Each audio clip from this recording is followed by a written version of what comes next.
Untuk itu juga saya mengucapkan terima kasih pada jajaran Kejaksaan Agung Republik Indonesia, pada Pak Jaksa Agung dan jajaran Jampitsus yang telah mengungkap sebuah peristiwa yang sangat penting, yaitu pengemplangan atau kredit yang tidak didasarkan pada analisis perlindungan yang kuat, sehingga sangat merugikan PT Bank Jabar dan bank-bank lainnya. Tentunya kegiatan ini sangat menyayat hati kita di saat kita kadang mengalami kesulitan untuk mendapatkan kredit dengan kerumitan perlengkapan dan kelengkapan yang sangat luar biasa. Ternyata masih ada kredit digelontorkan kepada korporasi tanpa jaminan dan kelayakan kredit yang memadai dan jumlahnya ratusan miliar, dan tentunya ini sangat merugikan keuangan perbankan yang menjadi kebanggaan rakyat Jawa Barat. Tetapi semuanya tidak usah khawatir, karena PT Bank Jabar, TBK, sudah melakukan perubahan manajemen, dan yang hari ini memegang adalah orang-orang profesional dan terpercaya, yang ke depan peristiwa ini tidak akan pernah terjadi lagi, dan berbagai peristiwa masa lalu yang terjadi sudah terrecovery dengan baik, dan Bank Jabar tumbuh menjadi bank yang melayani kepentingan masyarakat secara luas, peduli terhadap berbagai peristiwa sosial di Jawa Barat dan di berbagai daerah. Maka saya menyebutnya adalah BJB Peduli. Untuk itu, semoga kita semua bisa terus melangkah, melakukan perbaikan-perbaikan, menyempurnakan apa yang menjadi kekurangan.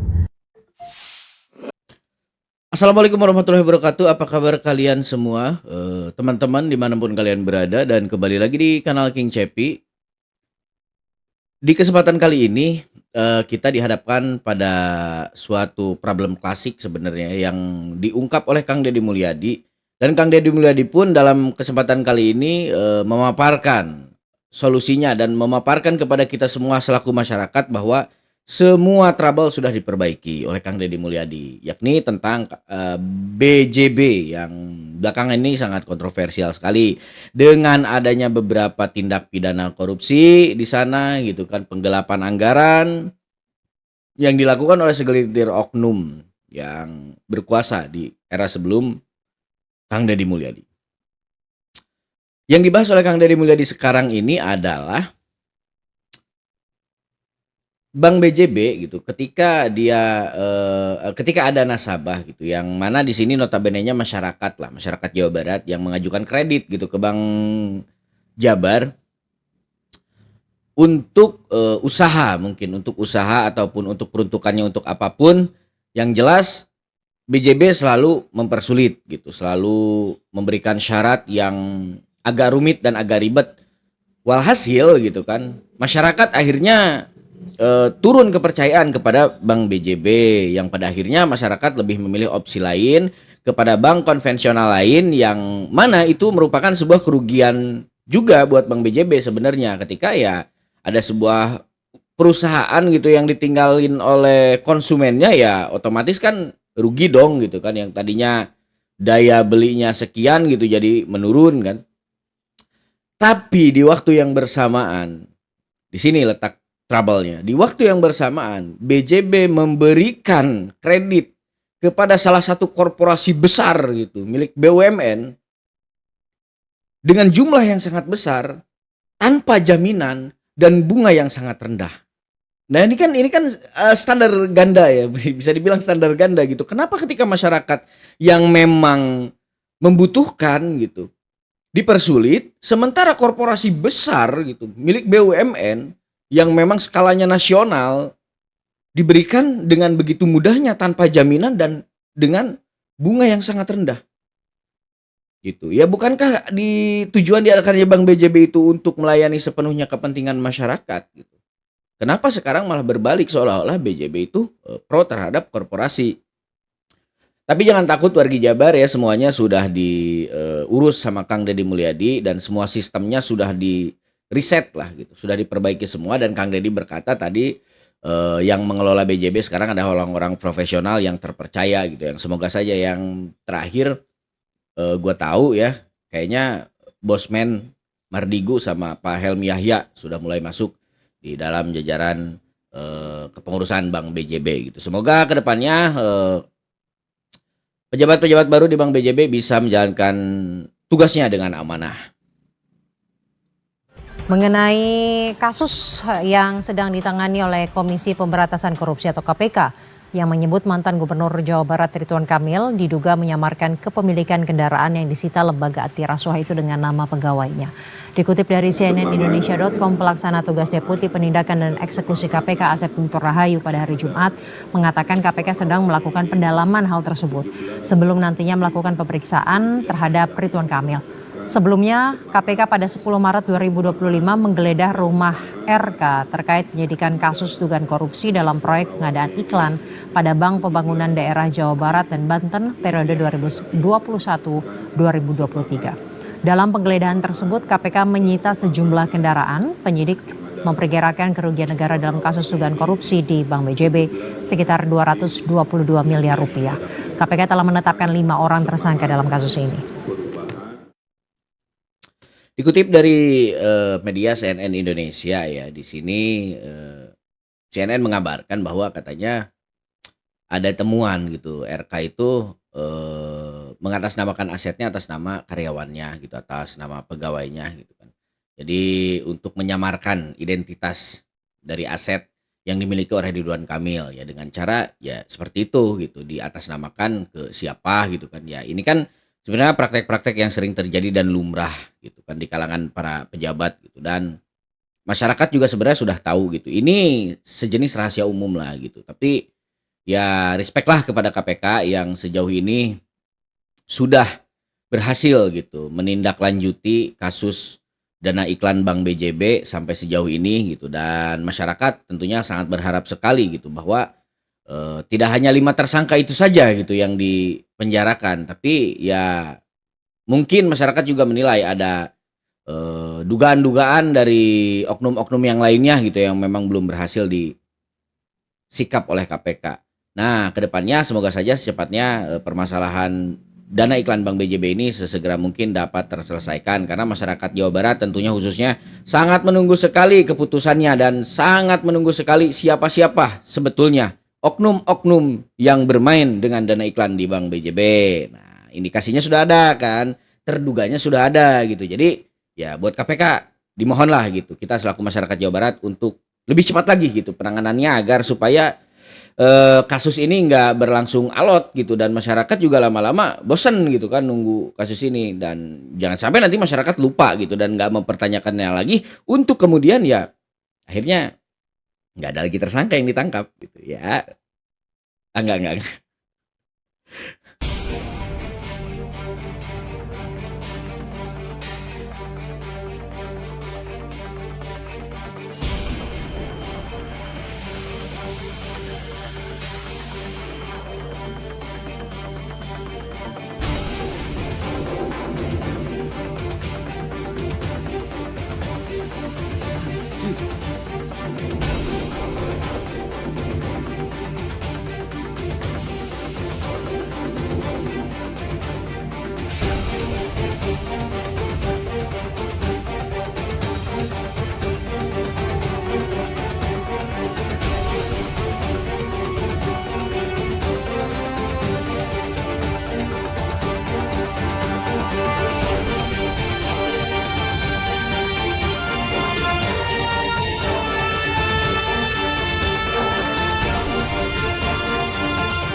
Asli gila banget nih bro.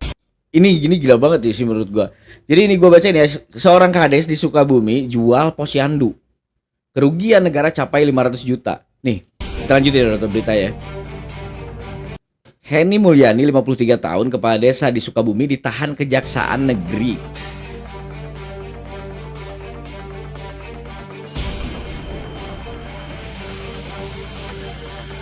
Setelah diduga melakukan tindak pidana korupsi dana desa ya. Gila nih.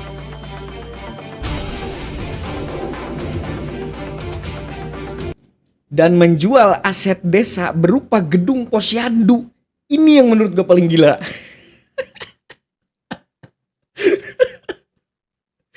Gua pengen nanya gitu, siapa orang yang mau beli gedung Posyandu?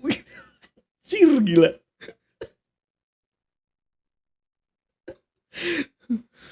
Wah, ini sudah gila, udah gila banget, udah di luar nalar lah. Beritanya gue kutip dari berita satu official. Menjual aset berupa gedung Posyandu, bre, gila, gedung Posyandu aja dijual gitu. Ini manusia apa bukan gitu loh. Enggak, maksud gue kan kayak bangunan-bangunan pemerintah kan biasanya kan memiliki corak dan warna ciri khas ya gitu, memiliki corak dan juga warna ciri khas. Serta mungkin adalah mungkin papan plang dan atau apapun itu yang merupakan atribut dari Posyandu itu sendiri gitu kan. Pasti ada gitu, entah apa kek gitu kan. Nah, yang jadi pertanyaan gua, ada orang yang mau beli gedung Posyandu? Itu yang jadi pertanyaan besar gua gitu. Ya kalau mungkin si kadesnya ini udah keblinger, udah terlalu rakus dan serakah gitu sehingga apapun dia tumbur gitu. Yang jadi pertanyaan gua, siapa orang yang mau beli gedung Posyandu? Ini udah gila, bro. Jadi ya sudah sejauh inilah ternyata gitu. Udah sejauh ini birokrasi kita ini gila, rusak banget, bro.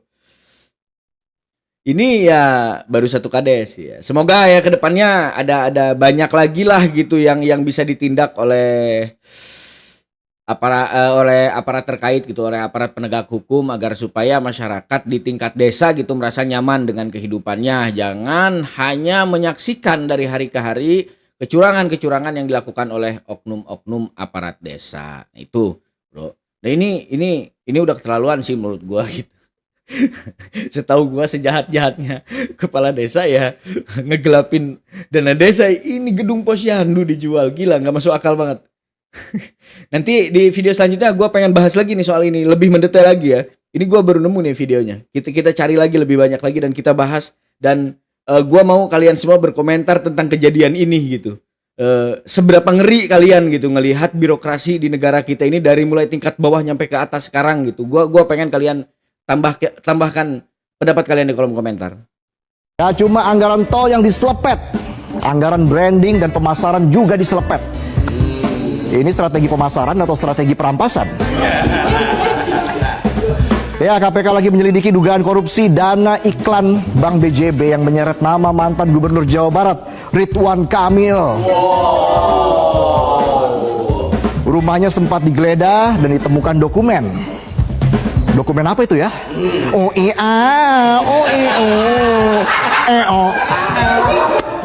Tapi KPK mengungkapkan RK belum berstatus apapun karena belum ada pemanggilan.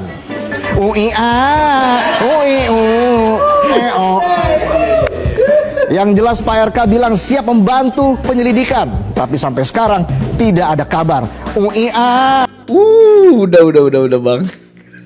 udah ngeri gua.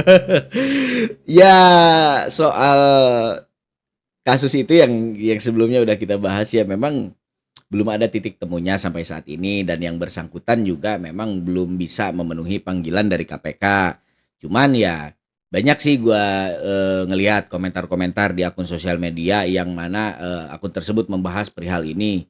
Netizen berkomentar gini, kenapa katanya giliran RK katanya KPK seolah-olah agak sedikit tumpul gitu. Itu narasi orang lain gitu ya. Cuman kalau menurut gua sih mungkin KPK udah kerja dengan tupoksinya, dengan prosedurnya gitu. Hanya saja mungkin ada beberapa hal yang memang membuat KPK belum bisa bertindak terlalu jauh sih untuk tokoh yang satu ini gitu ya. Dalam hal ini mungkin ya kita juga harus ngemaklum lah.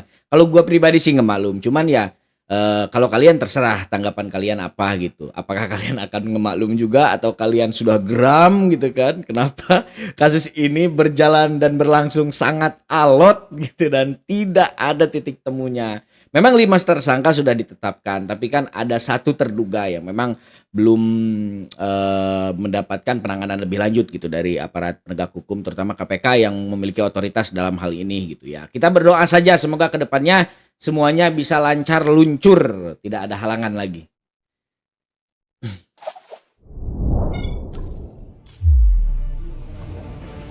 Kejaksaan Negeri Kabupaten Bandung menetapkan 2 tersangka dalam kasus korupsi Balai Besar Pengembangan Pasar Kerja dan Perluasan Kesempatan Kerja Lembang.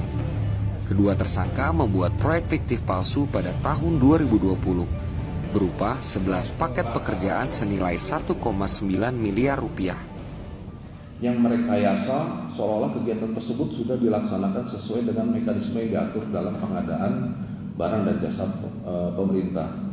Padahal kegiatan tersebut fiktif dan uangnya digunakan untuk keperluan Kepala Balai Besar Pengembangan Pasar Kerja dan Perluasan Kesempatan Kerja Lembang, kemudian juga untuk keperluan pribadi yang berdasarkan pengakuan yang bersangkutan itu digunakan untuk pembayaran kredit mobil diantaranya, pembelian sepeda motor, keperluan sehari-hari, dan ada juga yang didistribusikan kepada pihak lain. Oh, jadi ini kasusnya proyek fiktif ya, Be? Proyek fiktif itu artinya kan gini, ada oknum nih yang mengadakan proyek gitu kan, yang mana proyek itu ditunjukkan buat menyerap anggaran gitu, anggaran pemerintah. Jadi praktek-praktek seperti ini kan sebenarnya ya sering juga sih terjadi gitu, dan masyarakat juga mungkin udah banyak yang tahu gitu soal praktek-praktek yang seperti proyek fiktif gitu.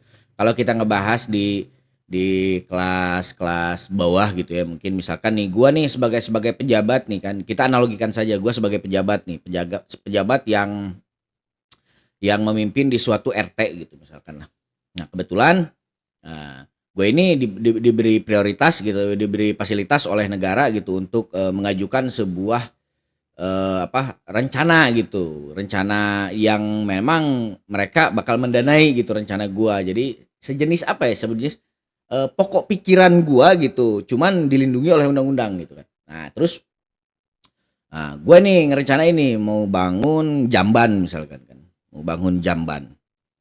Padahal jamban itu udah ada gitu, punya orang tapi gitu. Gua foto jambannya kan, jepret, nah gua kirimin bahwa pembangunan sudah ini, dana cair. Ya sudahlah gitu, maksudnya ya hal-hal seperti itu kan memang umum dan lumrah terjadi gitu kan.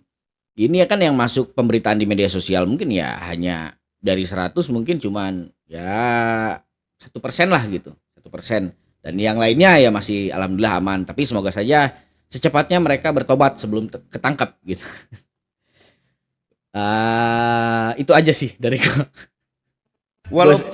Jadi gua agak sedikit ngeri walaupun sekarang. mereka korupsi, tapi kita jangan sampai menzolimi orang. Kita ini penegakan hukum. Misalnya yang dinikmati oleh koruptor itu berapa? Tapi Jaksa Agung dari Kejaksaan Agung itu menghitung kerugian dari zaman Belanda dulu, Pak, misalnya. Misalnya ini kerusakan alam ini sudah sekian, itu dihitung. Ini kan tidak fair juga, Pak. Kita kan walaupun mereka korupsi, tapi kita jangan sampai menzolimi orang. Kita ini penegakan hukum. Ya enggak Pak, masalahnya kan koruptor itu orang yang duluan zolim loh ke orang lain gitu. Ya kenapa sekarang ketika aparat penegak hukum mau menegakkan hukum dengan seadil-adilnya, ya Bapak malah berkata bahwa jangan menzolimi orang gitu. Enggak, Bapak ngomong aja gini, maksud gua Bapak ini kan kurang jelas, maksud gua gini aja, Bapak ngomong ya mereka itu ya kalau bisa koruptor juga jangan dijolimi gitu kan. Gue aneh dah sama. Jadi ya boleh gua akuin Bapak boleh punya pendapat gitu. Mungkin itu menurut Bapak baik gitu kan. Cuman ya kita hitung-hitungan lah gitu. Mari kita hitung-hitungan soal kerugian gitu. Selama ini kerugian masyarakat, kerugian negara yang direbut oleh para koruptor itu sudah berapa banyak. Gitu aja Pak gitu. Dan emang koruptor ada ya yang dihukum lama gitu. Udah hukumannya ringan masih dibela pula jangan dizolimi. Gila banget. Iya loh. Selama ini kan masyarakat selalu teriak ketika hakim menjatuhkan vonis kepada para koruptor itu, ya menurut gua nggak masuk akal. Gitu. Itu aja udah menurut gua udah kurang ringan apa. Gitu. Maling ayam bertelur gitu sama maling uang negara triliunan hukumannya sama. Artinya kan koruptor ini udah ringan banget loh hukumannya. Kurang apa lagi menurut gua gitu. Kenapa kelompok-kelompok kalian masih merasa terzolimi. Soal hitung-hitungan angka yang memang dihitung dari zaman Belanda, ya tinggal rumuskan saja nanti di antara kalian gitu. Di antara petinggi-petinggi. Oh iya, memang dari zaman Belanda ini kerugian negara udah segini, tapi semenjak si ini ada di dalamnya, kerugiannya segini. Adapun itu yang diumumkan ke media, yaitu kan mungkin masyarakat juga nggak semuanya bodoh, Pak. Maksud gue ya, kita ini bukan mau menzolimi koruptor, justru kita yang hidup sengsara dan kesusahan selama ini karena terzolimi oleh koruptor. Aduh, gimana sih? Tapi ya sudahlah, ya sudah, kita hargai upaya Bapak ini untuk membela hak para koruptor. Justru membela hak para koruptor lagi. Iya, mungkin, tapi kan ya bisa dibilang gitu juga sih. Ya, gue juga bingung sih menanggapi Bapak ini ya harus seperti apa gitu. Iya, tapi mari kita hormati dan hargai gitu pendapat Bapak ini gitu. Tentang kita selaku masyarakat dan juga aparat penegak hukum jangan menzolimi koruptor. Ya.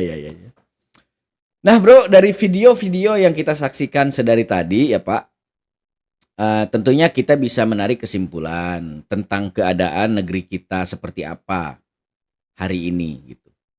Tentunya dewasa ini kita bisa menyaksikan gitu banyak sekali praktek-praktek yang memang membuat kerugian negara dan menyengsarakan masyarakat. Tapi ya semoga revolusi benar-benar akan terjadi di Indonesia. Orang-orang baik akan dikedepankan oleh Tuhan untuk menjadi pemimpin di Indonesia. Mereka memang membawa visi misi untuk sepenuhnya dan sebesar-besarnya kepentingan masyarakat dan rakyat Indonesia, serta kita sebagai masyarakat tetap diberikan kesehatan dan juga kita diberikan kepekaan serta kejelian untuk memilih pemimpin yang benar-benar ingin memimpin menggunakan rasa dan cinta. Waspadalah. Baik, Bro, sampai di sini dulu videonya kali ini dari gua. Kalau ada kata-kata dari gua yang kurang berkenan ya gua mohon maaf ya. Sekali lagi itu hanyalah keterbatasan gua sebagai manusia. Itu kekurangan gua sebagai insan biasa dan gua minta kalian maafin dan maklum gitu. Nah, adapun selepas itu gua doain kalian semoga kalian semua sehat walafiat, dilancarkan segala urusannya, mulus rahayu, berkah selamat, tidak ada yang kurang satu atau apapun itu. Nah, gue juga berharap doa yang sama lah dari kalian tentunya. Terima kasih sampai hari ini kalian masih stay dan setia menyaksikan video-video di kanal King Cepi, dan ya inilah video yang sederhana dan apa adanya. Baik, Bro, gue King Cepi pamit undur diri. Assalamualaikum warahmatullahi wabarakatuh. Sampurasun dulur-dulur sadayana. WhatsApp dan